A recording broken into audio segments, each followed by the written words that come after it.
Hello student, नमस्कार। मेरा नाम सुरज जहांगीर, स्वागत करता हूं आपका मेरे YouTube channel RJS biology education hub में। और हम ह्यूमन रिप्रोडक्टिव सिस्टम के अंतर्गत फीमेल रिप्रोडक्टिव सिस्टम को जो डिस्कस कर रहे हैं। और पिछले वीडियो में हमने डिस्कस किया था कि जो फीमेल का प्राइमरी सेक्स ऑर्गन है वो ओवेरी होता है, और उस ओवेरी के अंदर जो है ओजेनेसिस की प्रोसेस किस प्रकार से होती है। तो अब देखो कि हमने पिछले वीडियो में देखा था कि एक जो फीमेल बेबी जो है उसका जब जन्म होता है तो उसकी ओवेरी के अंदर वो सारे प्रीमोर्डियल ओव्यूम जो है वो उपस्थित होंगे, जो अपने रिप्रोडक्टिव एज के दौरान जो प्रोड्यूस करती है वो सारे के सारे उसके ओवेरी के अंदर जब उसका बर्थ होता है, जब उसकी जन्म होता है फीमेल बेबी का, तो वो सारे मौजूद होते हैं। और उस दौरान हम उस जो संरचना होती है उसको हम कहते हैं प्रीमोर्डियल फॉलिकल या ओव्यूम। और एक प्रीमोर्डियल फॉलिकल की जो है वो मैंने स्ट्रक्चर यहाँ बोर्ड पे बनाई हुई है। तो इसके अंदर मैंने आपको बताया था कि बीच में जो है एक सेल होती है जिसको हम प्राइमरी oocyte कहते हैं। और प्राइमरी oocyte के चारों ओर जो है वो कॉर्टेक्स की कुछ सेल्स सराउंडिंग में जो है वो लगी होती है, जिनको हम ग्रेन्युलोसा सेल्स कहते हैं। और प्राइमरी oocyte के बारे में मैंने आपको बताया था कि प्राइमरी oocyte जो है वो मियोसिस फर्स्ट में प्रवेश कर जाता है, और मियोसिस फर्स्ट की प्रोपेज फर्स्ट की डिप्लोटिन अवस्था के अंदर अरेस्ट रहता है जितने भी फॉलिकल होते हैं। और ये भी बताया था कि 2 मंथ की जो फिटल एज होती है तब जो है ये बनना शुरू हो जाते हैं, और उसके बाद में 7वें मंथ के अंत तक जो है इनकी संख्या जो लगभग कितनी हो जाती है, 7 मिलियन हो जाती है। तो अब क्या होगा, यानी जब 7वें मंथ तक 7 मिलियन हो जाएगी तो उसके बाद में ओवेरी के अंदर जो है क्या होगा, तो इसके बाद में ओवेरी के अंदर एक प्रोसेस होगी जिसको हम कहते हैं फॉलिकल एट्रेजिया। फॉलिकल एट्रेजिया का मतलब क्या होता है कि जो फॉलिकल बन चुके हैं 7 मिलियन, अब वो धीरे धीरे डीजनरेट होना शुरू हो जाएंगे, तो उनकी संख्या जो धीरे धीरे कम होने लग जाएगी। तो फॉलिकल एट्रेजिया का मतलब होता है डीजनरेशन ऑफ प्राइमरी जो प्रीमोर्डियल फॉलिकल है इनका डीजनरेशन होना। तो डीजनरेट होना जो है वो फॉलिकल एट्रेजिया है। अब देखो फॉलिकल एट्रेजिया जो है वो आपको बता दूं कि फीटल लाइफ में शुरू हो जाता है, जब 7 मिलियन बनते हैं उसी दौरान ये शुरू हो जाएगा। और ये चलता है बर्थ के बाद में प्यूबर्टी, और प्यूबर्टी के बाद में एंड ऑफ जो फर्टाइल एज है उसको हम कहते हैं मीनोपॉज। तो मीनोपॉज तक जो ये लगातार चलता रहेगा। ये एक अलग बात है कि इसकी जो फॉलिकल एट्रेजिया की जो गति है वो कभी ज्यादा तो कभी कम हो सकती है। तो मैं आपको एक डायग्राम के थ्रू जो है वो समझाऊंगा कि फॉलिकल एट्रेजिया किस प्रकार से होता है। तो समझो यहाँ पे कि फॉलिकल एट्रेजिया जो है वो किस प्रकार होता है, क्या होता है। तो फॉलिकल एट्रेजिया के बारे में मैंने आपको बता दिया कि फॉलिकलों का डीजनरेशन होना। अब यहाँ पर समझो कि हमने देखा था कि 2 मंथ की जो फीटल लाइफ होती है फीमेल बेबी की, तो उस दौरान जो फॉलिकल बनना शुरू हो जाते हैं, और 7वें मंथ तक जो इनकी संख्या पहुंच जाती है 7 मिलियन। और ये 7 मिलियन बनने के बाद में अब उसी टाइम पर इनका वापस डीजनरेट होगा, जिसको हम फॉलिकल एट्रेजिया कहेंगे, यानी ये नष्ट होना शुरू हो जाएंगे। और नष्ट होते होते देखो शुरुआती चरण को हम देखें तो यहाँ पर जो इनकी संख्या एकदम से वो ज्यादा गिर रही है। तो यहाँ पर जो बर्थ तक आते आते इनकी संख्या लगभग बन जाती है 10 लाख। और बर्थ के बाद में एकदम से जो है एट्रेजिया थोड़ा कम होने लगता है, और उसके बाद में ऑनसेट ऑफ प्यूबर्टी, जब लैंगिक परिपक्वता आती है तब इनकी संख्या बढ़ जाती है 4 लाख। और ये 4 लाख जो है अभी यहाँ पर ऐसा नहीं कि एट्रेजिया खत्म हो गया। मैंने आपको बताया कि फॉलिकल एट्रेजिया जो फीटल लाइफ से शुरू होता है और मेनोपॉज के अंत तक जो लगातार चलता रहता है। इनकी संख्या जो धीरे धीरे कम होती रहती है, इनकी जो सेल्स वो धीरे धीरे डीजनरेट होती रहती है। तो यहाँ 4 लाख है, और 4 लाख से भी देखो आगे अब थोड़ी इसकी गति धीमी होगी और मेनोपॉज तक चलेगा। अब देखो मेनोपॉज जो वर्ड है वो आपको समझ में आ गया होगा कि मेनोपॉज का मतलब होता है रजोनिवृत्ति।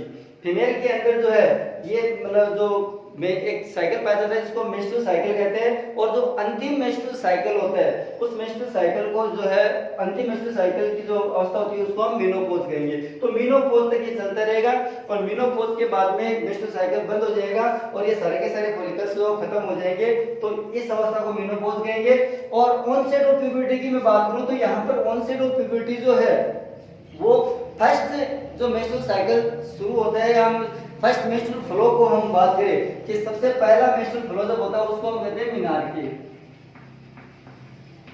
तो मीनार्के जो है इसको हम फर्स्ट मेंस्ट्रुअल फ्लो कह सकते हैं, और मेनोपॉज जो इसको हम लास्ट मेंस्ट्रुअल फ्लो कह सकते हैं। और इसके बीच की जो अवस्था है ये, इस पूरी अवस्था को हम कहेंगे रिप्रोडक्टिव एज।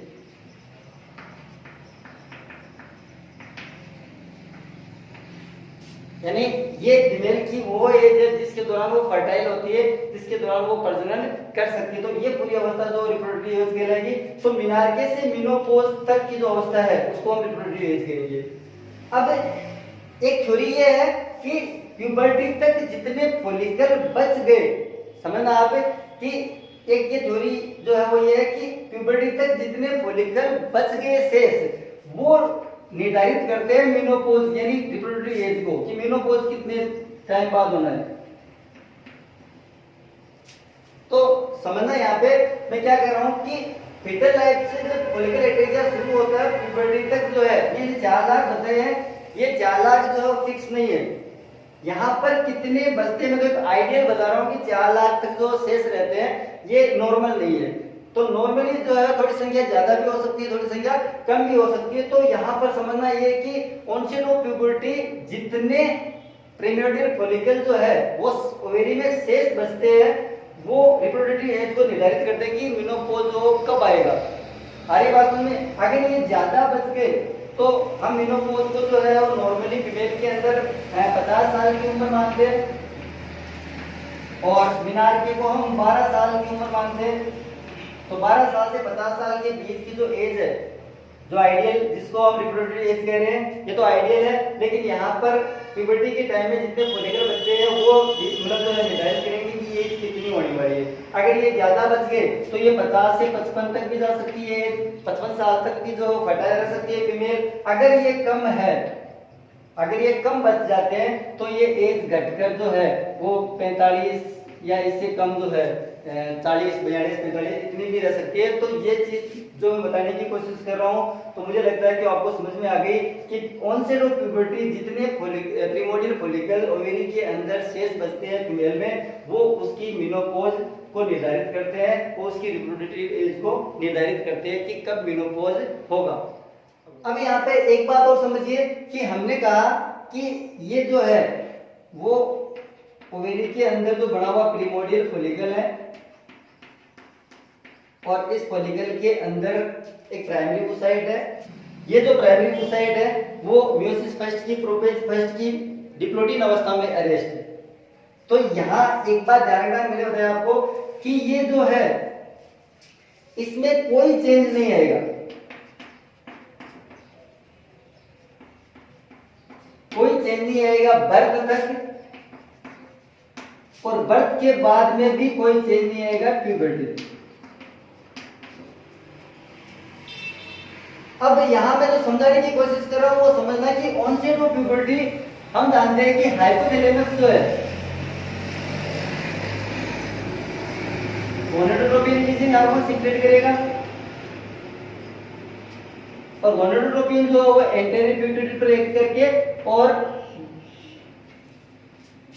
एंड्रोजन सीक्रेट करेगा जिनको हम कहेंगे एफएसएच और एलएच। और एफएसएच और एलएच सीक्रेट होने के बाद में अब ये फॉलिकल जो है वो डेवलप होगा और फॉलिकल के डेवलप के दौरान इसके जो है इस फॉलिकल के द्वारा एक हार्मोन सीक्रेट किया जाएगा जिसको हम कहेंगे एस्ट्रोजन। ये ओवेरियन हार्मोन हो गया और ये गोनाडोट्रोपिन हार्मोन हो गया। इस एस्ट्रोजन के कारण जो है फीमेल के सेकेंडरी सेक्सुअल कैरेक्टर जो डेवलप होने लगते हैं। अब मैं यहाँ पर जो समझाने की कोशिश कर रहा हूँ तो ये समझना कि फीमेल के अंदर फीटल अवस्था से बर्थ तक, बर्थ से प्यूबर्टी तक कभी भी एंड्रोजन सीक्रेट नहीं होता, एस्ट्रोजन सीक्रेट नहीं होता। जबकि मेल में हमने देखा था कि फीटल लाइफ के अंदर 2 मंथ के टाइम पे जो है वो जो एंड्रोजन है जिसको हम टेस्टोस्टेरोन कहते हैं उसका सीक्रेशन शुरू हो जाता है एक बार और उससे जो है टेस्टिस जो डिसेंड करके और बाहर एक थैलेनुमा संरचना में आ जाते हैं जिसको हमने स्ट्रोटम कहा था। तो यहाँ पर इन दोनों के बीच में मैं आपको अंतर बता रहा हूँ कि फीमेल के अंदर बर्थ तक या बर्थ से लेकर मतलब बर्थ से लेकर प्यूबर्टी तक, फीटल से लेकर प्यूबर्टी तक कभी भी एस्ट्रोजन या एंड्रोजन का सीक्रेशन नहीं होता। ये बात समझना है।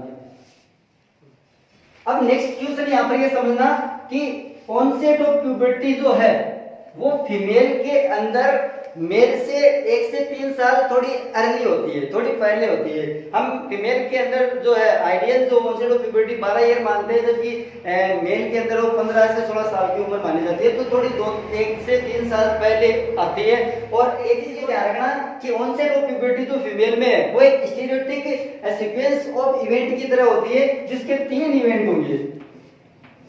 अब देखो कौन कौन से 3 इवेंट है जो एक साइन की तरह जो है फीमेल में दिखाई देंगे, जो हम ऑनसेट ऑफ प्यूबर्टी उनको एक साइन के रूप में देखेंगे। वो कौन से जो है स्टीरियोटाइपिक सीक्वेंस ऑफ इवेंट है, तो समझना सबसे पहला जो इवेंट है इसको हम कहते हैं थैलार्की। थैलार्की का मतलब होता है कि डेवलपमेंट ऑफ ब्रेस्ट टिश्यू। तो यहाँ पर थैलार्की का मतलब हो गया कि स्तन ग्रंथियों का विकास, ब्रेस्ट टिश्यू स्तन जो ऊतक है उनका विकास होना, जो इस अवस्था या इस इवेंट को हम कहेंगे थैलार्की। दूसरा जो इवेंट आएगा उस इवेंट को हम कहेंगे प्यूबार्की। प्यूबार्की का मतलब है कि डेवलपमेंट ऑफ प्यूबिक, जो पेल्विक भाग है जो एक फीमेल को जो एक निश्चित आकृति प्रदान करता है, तो उसका जो डेवलपमेंट शुरू हो जाएगा, तो डेवलपमेंट ऑफ प्यूबिक को प्यूबार्की कहेंगे। और तीसरा जो इवेंट आएगा उस इवेंट को हम कहेंगे मीनार्की। और मीनार्की का मतलब आप जानते हो कि onset of first menstrual flow जो है वो मीनार्की कहलाता है, कि प्रथम जो मेंस्ट्रुअल फ्लो शुरू होता है उसको हम मीनार्की कहेंगे। तो ये 3 साइन के रूप में जो है हमें जो है वो फीमेल के अंदर जो है वो ये 3 जो स्टीरियोटाइपिक सीक्वेंस ऑफ इवेंट की तरह 3 साइन दिखाई देते हैं फीमेल के अंदर, जो ऑनसेट ऑफ प्यूबर्टी दिखाई देते हैं। तो इसके आधार पे जो हम कह सकते हैं कि प्यूबर्टी जो है वो आने वाली है। तो ये बात समझना। अब यह देखना कि ऑनसेट ऑफ प्यूबर्टी के बाद में अंतिम जो अवस्था होती है, यानी हम लास्ट मेंस्ट्रुअल फ्लो को जो हम करें मेनोपॉज। और यहाँ मैंने आपको बता दिया कि ऑनसेट ऑफ प्यूबर्टी या मीनार्की जिसको हम कह रहे हैं, तो मीनार्की से लेकर मेनोपॉज की जो अवस्था होती है इसको हम कह रहे हैं रिप्रोडक्टिव एज। तो अगला क्वेश्चन यहाँ समझने की कोशिश करना कि फीमेल की जो रिप्रोडक्टिव एज जो होती है वो एक निश्चित होती है, लेकिन अगर मैं बात करूं कि फीमेल के लिए हम जो है अंतिम रिप्रोडक्टिव जो एज है उसको मेनोपॉज कह रहे हैं, तो मेल के लिए कौन सा वर्ड यूज करेंगे, तो मेल के लिए हम यूज करेंगे एंड्रोपोज। और थोड़ा सा यह समझना कि एंड्रोपोज जो है, यानी हम एंड्रोपोज को मेल की फर्टिलिटी एज कह सकते हैं, और मेल की फर्टिलिटी जो एज होती है वो फीमेल से थोड़ी लेट होती है। यानी ऑनसेट ऑफ एंड्रोपोज जो है वो फीमेल से यानी मेनोपॉज से थोड़ा डिले लेट होता है, काफी समय के बाद में होता है। अब यहाँ पर समझने की कोशिश करना, हम अपने मेन टॉपिक पर आ रहे हैं यहाँ पर कि ये जो रिप्रोडक्टिव एज है जो फीमेल के अंदर होती है, मीनार्की से लेकर मेनोपॉज तक की एज जिसको हम रिप्रोडक्टिव एज कह रहे हैं। और इस एज के अंदर मैं कह रहा हूँ कि ये एक ऐसी एज होती है जिसके दौरान फीमेल जो है वो फर्टाइल होती है। अब इस फर्टिलिटी की एज की एक खास बात ये होती है, एक विशेषता होती है जिसको हम कहते हैं मेंस्ट्रुअल साइकिल। तो क्या ये मेंस्ट्रुअल साइकिल है और किस तरीके से कौन कौन की फेज के दौरान जो है ये मेंस्ट्रुअल साइकिल जो कंप्लीट होता है, समझिए। तो अब हम मेंस्ट्रुअल साइकिल को थोड़ा समझने की कोशिश करेंगे, इसका थोड़ा इंट्रोडक्शन समझेंगे। तो याद ध्यान रखना कि एक मेंस्ट्रुअल साइकिल के बीच में जो है, इस पूरे साइकिल के बीच में एक इवेंट होता है जिस दिन एक प्रोसेस होगी जिसको हम कहेंगे ओव्यूलेशन या अंडोत्सर्ग। और इस अवस्था को या इस फेज को जो है हम कहेंगे ओव्यूलेटरी फेज। ये 1 दिन की अवस्था होती है। तो हम अगर मान लो आइडियल मेंस्ट्रुअल साइकिल लें, तो आइडियल मेंस्ट्रुअल साइकिल में 28 दिन का मान लो, तो ओव्यूलेशन जो है वो होगा बीच में, यानी 14वें दिन, डे 14 ओव्यूलेशन होगा। तो इस फेज को हम कहेंगे ओव्यूलेटरी फेज। अब ओव्यूलेटरी फेज के पहले की हम बात करें इस तरफ की, तो इस अवस्था को हम कहेंगे प्री ओव्यूलेटरी फेज।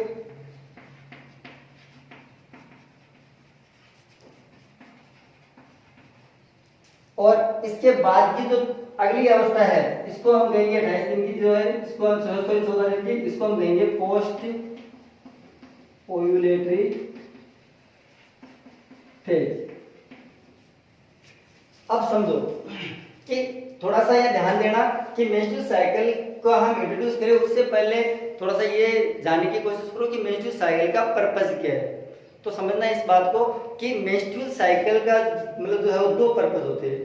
एक पर्पस तो ये होता है कि जो ओवेरी के अंदर प्रिमोडियल ओव्यूम है, उन ओव्यूम में से किसी एक प्रिमोडियल ओव्यूम को इतना डेवलप करे कि वो एक सिंगल ओव्यूम रिलीज करे, और वो सिंगल ओव्यूम जो वो अंडवाहिनी में जाके और फर्टिलाइजेशन करके और प्रेगनेंसी को स्टेबलाइज करे। या हम ये कह सकते हैं कि जिसका रिजल्ट जो प्रेगनेंसी हो।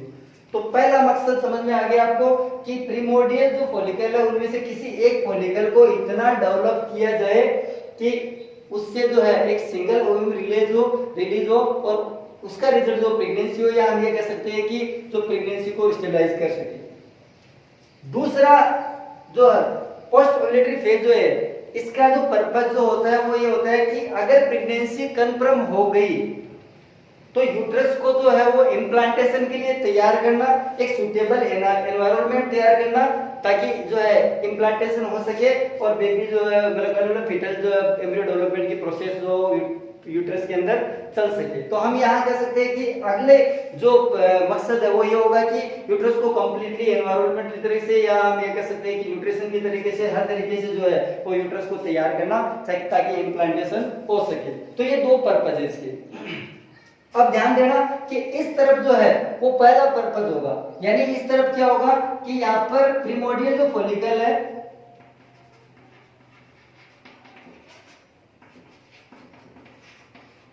उसको डेवलप किया जाएगा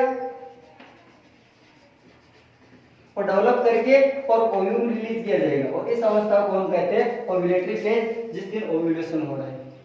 तो इस दिशा में ये यानी हम पहले शुरुआती जो 14 दिन उसमें ये मानेंगे कि इस दौरान जो वो फॉलिकल का डेवलपमेंट होगा। अब ध्यान दो कि मेंस्ट्रुअल साइकिल का प्रथम दिन, मेंस्ट्रुअल फ्लो का प्रथम दिन होता है। समझना इस बात को कि जिस दिन मेंस्ट्रुअल फ्लो शुरू हुआ है उस दिन को हम मेंस्ट्रुअल साइकिल का फर्स्ट डे मानेंगे। तो जिस दिन मेंस्ट्रुअल साइकिल शुरू हुआ उसको फर्स्ट दिन, और मेंस्ट्रुअल फ्लो का मतलब क्या हुआ कि यूट्रस की जो आंतरिक जो सबसे इनर जो भित्ति होती है, लेयर होती है, जिसको हम एंडोमेट्रियम कहते हैं। तो एंडोमेट्रियम जो है जो एपिथेलियम सेल की बनी होती है, तो वो टिश्यूज के साथ में और ब्लड के साथ में जो है वो वेजाइना के थ्रू जो बाहर निकलती है, इसको हम मेंस्ट्रुअल फ्लो कहते हैं। और मेंस्ट्रुअल फ्लो का फर्स्ट डे जो है वो मेंस्ट्रुअल साइकिल का फर्स्ट डे होता है। समझ में आ गई? तो यहाँ पे मैं बात कर रहा हूँ कि मेंस्ट्रुअल फ्लो जो है वो लगभग 2 से लेकर 5 दिन तक चलता है, और 2 से लेकर 5 दिन की जो अवस्था होती है इस अवस्था को हम कहते हैं मेंस्ट्रुअल फेज। ये हो गया मेंस्ट्रुअल फेज। तो 5 दिन की अवस्था हो गई। अब इसके बाद में समझना कि इसके बाद में अब जो फॉलिकल है उस फॉलिकल का डेवलपमेंट होगा। तो यहाँ पर जो है ये 5 से लेकर 13 दिन की जो अवधि होती है, इस दौरान एक फॉलिकल को डेवलप किया जाएगा। तो इसलिए हम इस अवस्था को कहते हैं फॉलिक्यूलर फेज।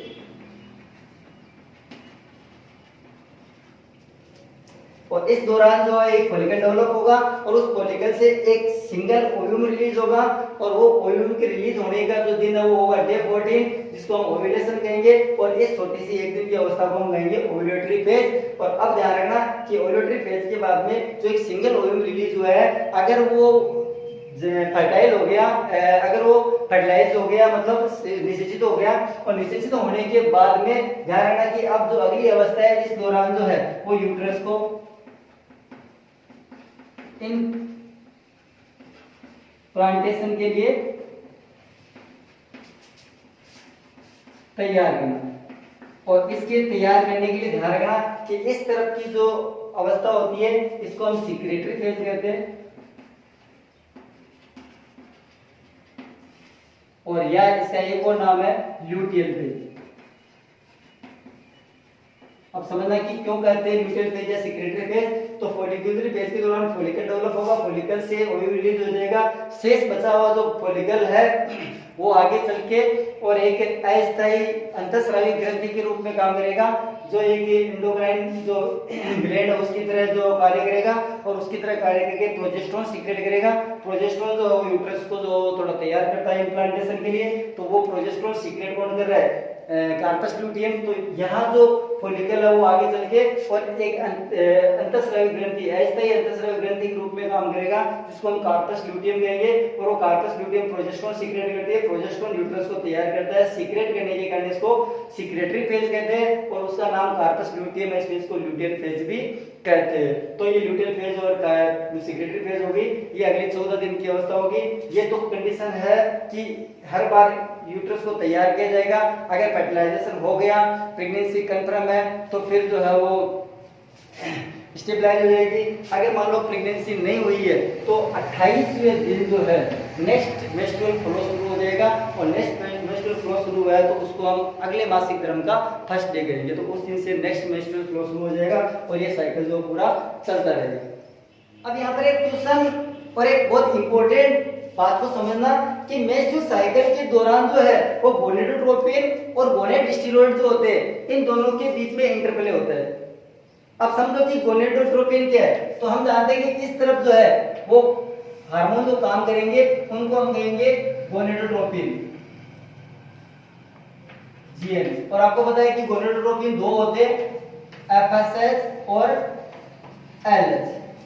इस तरफ जो योगदान रहेगा प्री ओव्यूलेटरी फेज के दौरान, तो आपको पता है कि प्री ओव्यूलेटरी फेज के दौरान हमने अभी देखा कि फॉलिकल को डेवलप किया जाता है और फॉलिकल कहाँ होता है, ओवेरी के अंदर। ओवेरी क्या हो गए, प्राइमरी सेक्स ऑर्गन, और प्राइमरी सेक्स ऑर्गन पर एक्ट कौन करता है, एंटीरियर पिट्यूटरी के गोनेडोट्रोपिन, और उस एंटीरियर पिट्यूटरी पर एक्ट कौन करता है, हाइपोथैलेमस। तो ये हाइपोथैलेमस के कंट्रोल में हो रहा है सारा का सारा। तो यहाँ पर जो है ओवेरी पे एक्ट कर रहे हैं, इसलिए हम इनको गोनेडोट्रोपिन कहेंगे, क्योंकि यहाँ एक्ट जो ओवेरी के अंदर जो फॉलिकल डेवलपमेंट के लिए किया जाता है। अब दूसरा, इस तरफ अगर मैं बात करूं तो इस तरफ जो है वो कार्य कौन क्या हो रहा है, इस तरफ यूट्रस को तैयार किया जा रहा है, गर्भाशय को जो है इम्प्लांटेशन के लिए तैयार किया जा रहा है ताकि प्रेगनेंसी स्टेबलाइज हो सके। तो यहाँ पर जो है यूट्रस जो हो गया एक्सेसरी ऑर्गन हो गया, सहायक अंग है, और सहायक अंग के ऊपर कौन से हार्मोन काम करेंगे, वो ओवेरियन हार्मोन है, ओवेरी के हार्मोन यहाँ पर काम करेंगे, इसलिए हम इनको गोनेड स्टेरॉइड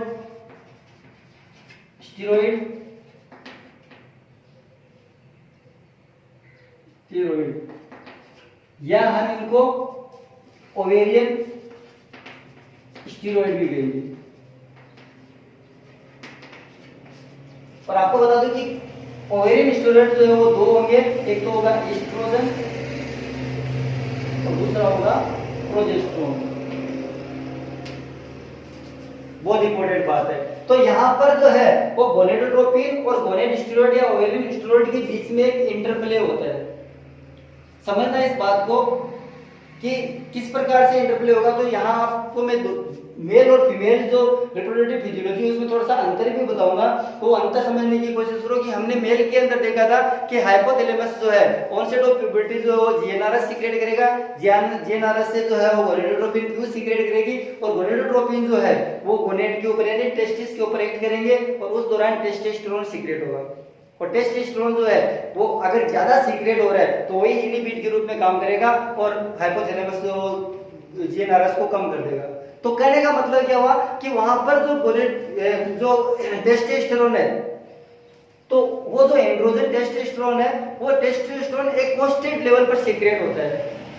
अगर टेस्टोस्टेरोन जितना हो रहा है उतना ही रहेगा, ज्यादा होते ही एक इनहिबिट के रूप में काम करके और हाइपोथैलेमस को जो है वो जीएनआरएस कम करने के लिए कह देगा। तो मेल के अंदर गोनेडोट्रोपिन जो है वो और जो एंड्रोजन है वो दोनों एक कांस्टेंट लेवल के ऊपर सीक्रेट होते हैं और स्पर्मेटोजेनेसिस की प्रोसेस चलती रहती है, लेकिन फीमेल में अलग होता है। फीमेल के अंदर मैं आपको बता दूं कि चाहे एफएसएच और एलएच जिनको हम गोनेडोट्रोपिन कह रहे हैं, चाहे एस्ट्रोजन और प्रोजेस्टेरोन जिनको हम ओवेरियन स्टेरॉइड कह रहे हैं, इनका कभी भी पूरे साइकिल के दौरान एक कांस्टेंट लेवल पर सीक्रेशन नहीं होगा। कभी इनमें से कोई सा ज्यादा सीक्रेट होगा, कभी कोई सा कम सीक्रेट होगा। पूरे साइकिल के अंदर ये कभी भी जो है कांस्टेंट लेवल पर सीक्रेट नहीं होते, इनका लेवल ऊपर नीचे होता रहता है। बहुत इंपॉर्टेंट बात है। मेल और फीमेल रिप्रोडक्टिव फिजियोलॉजी के अंदर ये दोनों के अंदर अंतर है जो आपको समझ में आ जाना चाहिए मेरे हिसाब से। तो मैं जहां तक समझू आपको ये क्लियर हो गया कि दोनों के बीच में जो है वो क्या अंतर है। यहाँ पर पहले जो है वो गोनेडोट्रोपिन सीक्रेट होंगे, उसके बाद में जो गोनेड स्टेरॉइड जिनको हम ओवेरियन स्टेरॉइड कह रहे हैं वो, और ध्यान रखना कि चारों के चारों कभी भी एक कांस्टेंट लेवल पर सीक्रेट नहीं होंगे, इनके अंदर जो एक साइक्लिक वेरिएशन पाया जाएगा।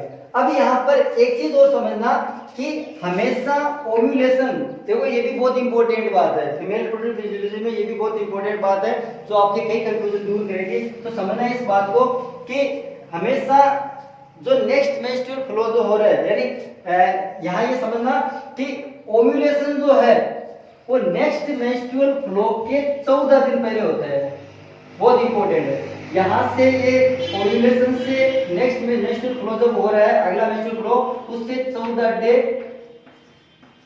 बिफोर। कई बार गलती कर जाते हैं हम, जो है इनकी जो काउंटिंग है वो फर्स्ट मेंस्ट्रुअल फ्लो जो हो रहा है अभी हुआ है उसके फर्स्ट डे से 14 दिन गिनते हैं, जबकि ये बिल्कुल रॉन्ग है। हमेशा अगले मेंस्ट्रुअल फ्लो से 14 दिन पहले होगी। और एक चीज ध्यान रखना कि हम आइडियल जो है वो ले रहे हैं 28 डे का। मैं आपको बता रहा हूँ कि ये आइडियल है, नॉर्मल नहीं है, ये कभी भी नेसेसरी नहीं है कि 28 डे का ही हो। हर अलग अलग फीमेल के अंदर जो है ये इसकी जो अवधि है वो अलग अलग हो सकती है, और मैं ये नहीं कह सकता कि वो एबनॉर्मल है। अगर किसी में 31 दिन, अगर किसी में 30 दिन, अगर किसी में 32, 33, 35 दिन तक की अवधि है और हर बार उतने ही दिन के बाद में मेंस्ट्रुअल साइकिल जो रिपीट हो रहा है तो उसके लिए नॉर्मल है। ये 28 दिन से पहले भी हो सकता है, यानी 26 दिन, 25 दिन यहाँ तक भी हो सकता है, और हर बार अगर उसी टाइम में अगर रिपीट हो रहा है तो हम इसको नॉर्मल कहेंगे। लेकिन अगर एक बार 25 दिन, दूसरी बार 35 दिन, तीसरी बार 28 दिन इस तरीके के, तो हम तब उसको कहेंगे कि वो एबनॉर्मल स्थिति है, वो नॉर्मल नहीं है। लेकिन नॉर्मल जो है वो मैं नहीं कह रहा कि 28 दिन नॉर्मल है, मैं आइडियल मान के और आपको ये सारी बातें समझाइए। अब समझना कि अगर 28 दिन का किसी के मेंस्ट्रुअल साइकिल है किसी फीमेल में, तो ओव्यूलेशन हमेशा 14वें दिन होगा। उनसे तो फर्स्ट मेंस्ट्रुअल फ्लो, जो फर्स्ट मेंस्ट्रुअल फ्लो है उसके 14वें दिन, या इधर से भी मान लो किस तरह पे जोड़ रहा हूं, कोई फर्क नहीं पड़ता। लेकिन अगर किसी में ये अवधि मान लो 30 दिन की है, और 30 दिन की यानी ये मेंस्ट्रुअल साइकिल 30वें दिन रिपीट हो रहा है, तो तब अगर आप इस तरफ से 14वां दिन मानोगे तो बिल्कुल गलत होगा। तब ये जो है इस यानी हम 30 में से 14 घटाएंगे, और 30 में से 14 जब घटाएंगे तो ये हो जाएगा 16वें दिन। अगर ये 32 दिन जाता है तो और ऊपर बढ़ा दो, 18वें दिन ओव्यूलेशन होगा। अगर मान लो ये 26वें दिन होता है, तो यहाँ पर जो है 26 में से 14 घटाओ इस दिशा में, तो हम कहेंगे कि ये जो है वो 12वें दिन होगा। देखो 12वें दिन होगा। 25 है, अगर मान लो 25 है तो ये 11वें दिन ही हो जाएगा। तो इस तरीके से जो है इस चीज को समझना ये बहुत ही इंपॉर्टेंट एक क्वेश्चन है, और आपके समझने की भी बात है कि हमेशा जो ओव्यूलेशन जो है उसको हम माने तो वो अगले मेंस्ट्रुअल साइकिल के फर्स्ट जो डे है उसके 14 दिन पहले होगा। तो जहां तक मैं समझू आपको समझ में आ गई होगी ये बात। और आज जो है हमने सिर्फ मेंस्ट्रुअल साइकिल का इंट्रोडक्शन पढ़ा है, कल हम जो मेंस्ट्रुअल साइकिल को जो डिटेल से शुरू करेंगे। तो अगर आपको वीडियो समझ में आया है और अगर आपको मेरी बातें जो बताई हुई जो समझाई हुई बातें आप तक पहुंची है, तो चैनल को सब्सक्राइब और लाइक जरूर करें, क्योंकि आपके लाइक करने से जो थोड़ा हौसला अफजाई होता है और हम और ज़्यादा मेहनत करते हैं। तो प्लीज़ लाइक जरूर करें। धन्यवाद।